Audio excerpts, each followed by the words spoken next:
Well, good afternoon, everyone. Before I start, I also want to commend Mayor Watson, Councillor McRae, her staff, other councillors, and city staff for this event, which I think, just based on what I heard this morning, and I'm sure will happen this afternoon, is an event I think that people will look back on as a key one in helping Ottawa move forward in terms of its own role in addressing climate change. So my talk today and I do have a presentation here, and I'm glad to see the sun has gone behind some clouds and give a bit more brightness to my presentation. My topic is municipalities and climate change and municipalities. What is the relationship between the two, and why does it matter? And my basic message, if you take one thing away from what I say, it is that climate change, we cannot address climate change, we cannot deal with climate change without solutions that will come from the municipal sector. And those solutions themselves represent substantial opportunities in the form of economic opportunities, but also social quality of life opportunities for municipalities. There is a real virtuous cycle involved here, and having municipalities necessarily play the role that they play, but also deriving substantial benefits from that activity. And that's what I'm going to talk about. There we go. So I was asked to talk a bit about where we are on climate change. It's kind of a big picture, and I know some of the panelists touched on this, so I won't spend much time. But basically, here's my rundown. In the Canadian context, the context is mixed, frankly. We've got good and in some cases great provincial action. I think of the BC carbon tax as an example of great provincial action. Ontario itself is considering a cap and trade system, which I would consider great action. We have what I would characterize charitably as defensive federal action on this file. And as David McLaughlin said earlier, we essentially are in a position where we have very little consistency in national action. And just a quick editorial comment here. I think we are seeing and have seen over the last couple of months the cost of that inconsistency, the cost of the lack of action, particularly at the federal level. This seems like a very informed audience, so you will all know what has been happening with the Keystone pipeline. And you will know the position that the federal government has now taken, that the measures that Canada has in place are more than adequate to addressing climate change, and that Canada should not be punished, in a sense, for what has happened up to now. Our view is that what has happened with Keystone is, in fact, a cost of inaction, and a lack of a policy, a strong policy at the national level, is now starting to be a competitive disadvantage for Canada. What has often been felt to be a competitive advantage, certainly by this government, a lack of action, is now turned into essentially a competitive disadvantage. Close editorial comment on that. I figured I'd find a hearing here. On the international side, the U.S. situation is similarly mixed, but the big difference is President Obama is very engaged, very strong words contained both in his inaugural speech and in his State of the Union address. Other key jurisdictions, the European Union, China, Australia, taking very serious action at the structural level, at the big policies, the big national policies to address climate change and to reap the economic benefits that they see coming out of that kind of action. Just to touch on one point as well, or one thing on the horizon.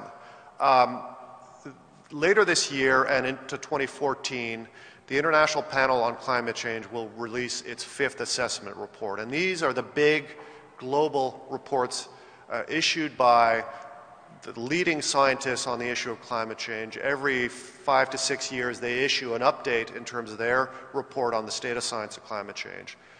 And what we know already is that this report will essentially tell us that the issue, if anybody had ever had any doubts, is more serious than ever, that the human links are more established than ever, that the timelines that we have been working and assuming up to now are in fact probably shorter than what we have assumed all along.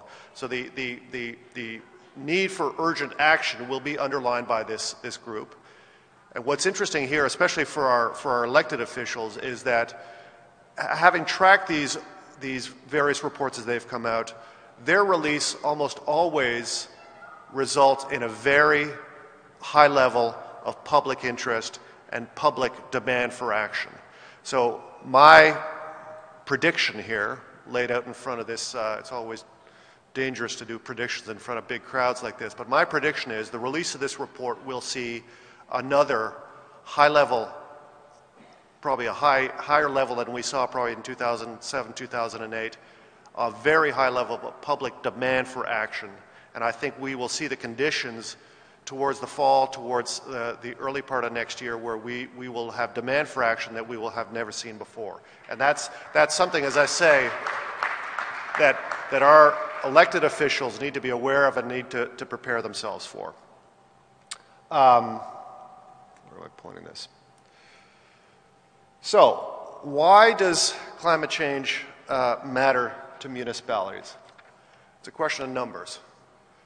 Municipalities are obviously feeling the fiscal pinch, and if you're feeling the fiscal pinch now, wait until climate change really hits. As the National Roundtable has estimated, the cost of climate change in the terms of adaptation are going to be $5 billion a year by 2020, and will escalate to $21 to $43 billion a year. These are national numbers, but obviously the role that our cities play, municipalities play in our national economy give you some sense of how much of that will fall on the municipal sector. And responsibility and the cost of that will fall on municipal authorities. That burden will be disproportionately, as I say, on municipalities and communities, obviously particularly in the north, but no municipality in Canada will be spared for those impacts. And they will translate basically into impacts on hard infrastructure, on soft infrastructure, but also into things like weather events. You will see many more severe weather events than we have seen, with all of the costs associated in terms of cleanup and management of those events from a municipal perspective. So I'm an economist. I like to talk in terms of dollars. This will matter to municipalities. This does matter to municipalities. And I'm assuming all of the quality of life and environmental reasons for addressing climate change, but it is, at the end of the day, probably most compelling from an economic perspective. Why else does it matter? Why do cities matter? Well, here's a snapshot of Canada's emissions, where they come from. And a quick scan of that will tell you there are at least 3 of those big buckets that are directly within the municipal purview: transportation, buildings, and waste and others. You could probably make the case that a good part of electricity, although that's electricity generation, not electricity use, but that some part of that falls in the purview of Hydro Ottawa and others. So the municipal role, the municipal profile when it comes to emissions and where they come from in Canada is significant. This is why cities matter. I know I'm short on time, so I just provide a bit more flavor to the emissions from the building sector. Almost 60% of that residential, the rest from commercial. Emissions from the transportation sector, a fairly large majority of that from road transportation. So again, a point of intersection between emissions and those things that fall in the municipal purview, although not exclusively so. I want to pivot now to talk, having, I think, made the case that cities matter in the climate change equation. Cities, because of the economic activity, because of the dense populations, are where a great deal of Canadian emissions come from. But the pivot I'd like to make now is to suggest that a great deal of the solutions to addressing climate change will also be found in cities, and that those solutions represent economic benefits for cities and our populations. This is a snapshot taken from an American piece of research. Couldn't find anything similar in Canada. But essentially it shows the economic role of cities, the 100 greatest cities in the U.S. And what it's meant to show is that, and just a point here that there are a couple of points of distinction, obviously, with Canada, the most important of which is American cities take up 12% of the American landmass. In Canada, it is less than 1%. Canadian cities, the 10 largest census metro areas or metropolitan areas in Canada are responsible for 70% of our GDP. Economic activity happens in the cities. And that activity, in terms of the innovation, in terms of the venture capital spending, in terms of the R&D spending that happens, in terms of where the jobs are, and the solutions that we are going to require and how much that aligns with where those solutions are going to be, points to the nature of the opportunity and the role that cities play in finding those solutions. Bottom line, addressing climate change, finding those solutions will drive economic activities in cities, but it will need to do so on the basis of planning, of smart infrastructure, smart policies at all levels of government, as the mayor suggested. What's at stake here? There is a huge race internationally for this kind of investment, for this kind of economic activity. I pointed to President Obama's State of the Union address. His challenge was essentially to say, we are not going to cede the race on clean energy to the Chinese. That is their greatest fear, is that clean energy will become the Chinese driver for industrial development and global dominance of the economy. And the president has decided that the U.S. will not cede that ground. Many of those countries, those coming out of 2008, 2009, in rough economic shape, have decided clean energy, clean technology is where we will rebuild our economies. The kind of investment that we're talking about here by 2050 is $3.9 trillion. And again, the Roundtable numbers are for Canada are substantially aligned with that, substantially large numbers. $8 billion already invested in 2010 in what would be characterized low carbon goods and services.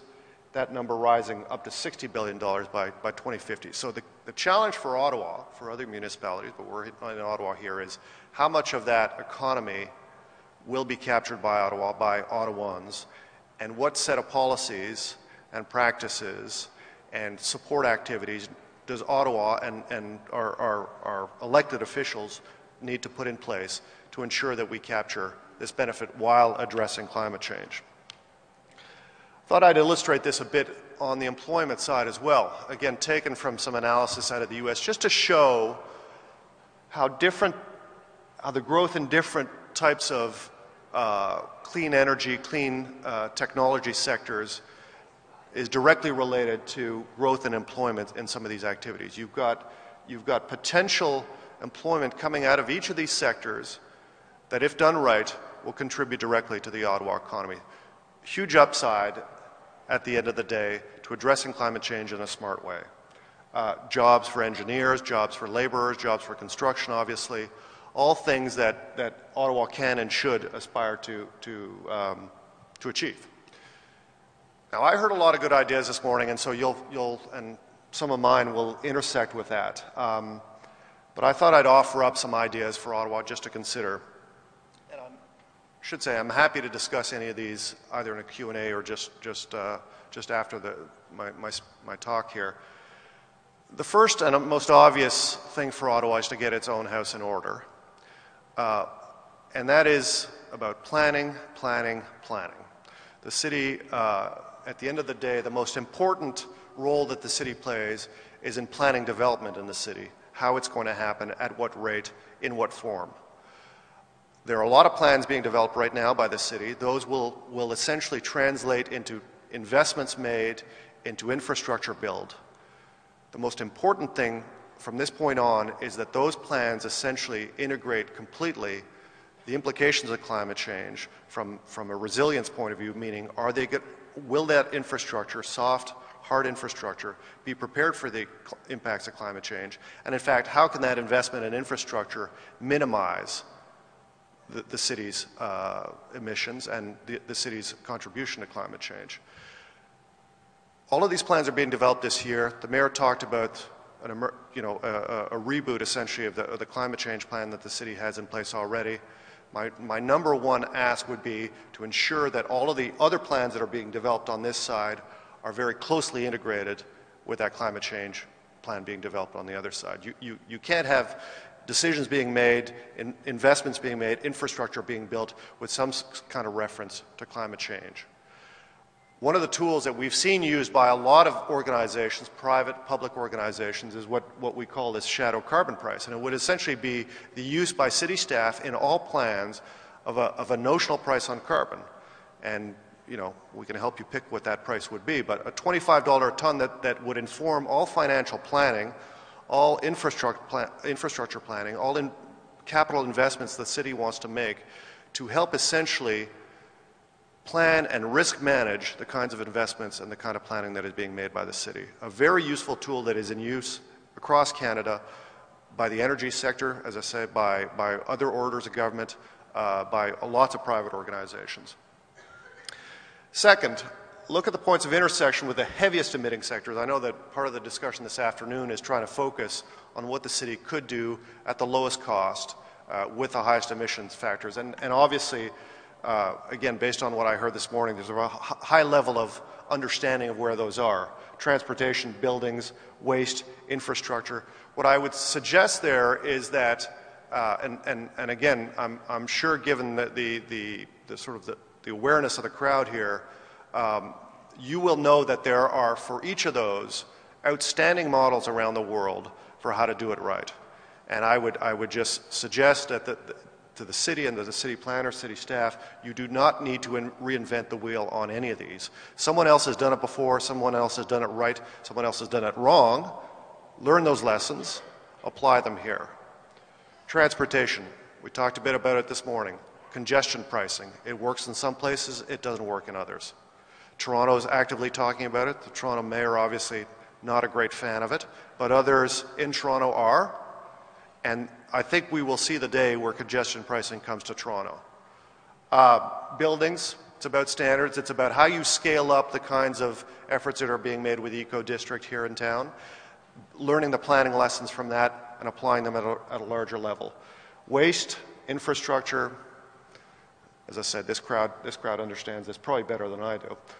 Third, and this is where, you know, for us, we're very focused on the intersection of addressing environmental issues, and particularly climate change, and the need for a new innovation, knowledge-based economy. Very distinct and clear links in our minds about this kind of stuff. And the truth is, Ottawa has, and has had in the past, very strong clusters of activity in areas that align very well with some of this emerging need for emerging solutions. So I've pointed here to the biofuels, bio-waste sector. I've got Plasco, I've got Iogen obviously, not in the strongest position right now, but Iogen stood as an example of the kind of economic development that fed directly into the solutions of climate change that we wanted to see. How does the city and how does our community generally support the development of that kind of cluster around these biofuels, bio-waste? I would also talk, I mean, and this is sort of my last point because it's the least supported in some way, but it's always been a notion of mine, a sort of a curiosity of mine. In Ontario, the provincial government has been very interested for some time as part of its Green Energy and Green Economy Act in the development of a smart grid. A smart grid, for those who don't know, is basically a network grid.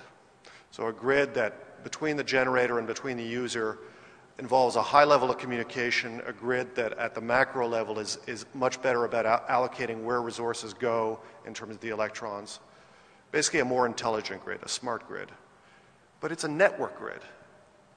And think about what the strength has been in Ottawa in terms of our IT sector historically. What are all those Nortel guys doing these days? Why are they not working on smart grid solutions? It's essentially the same set of issues, the same set of problems.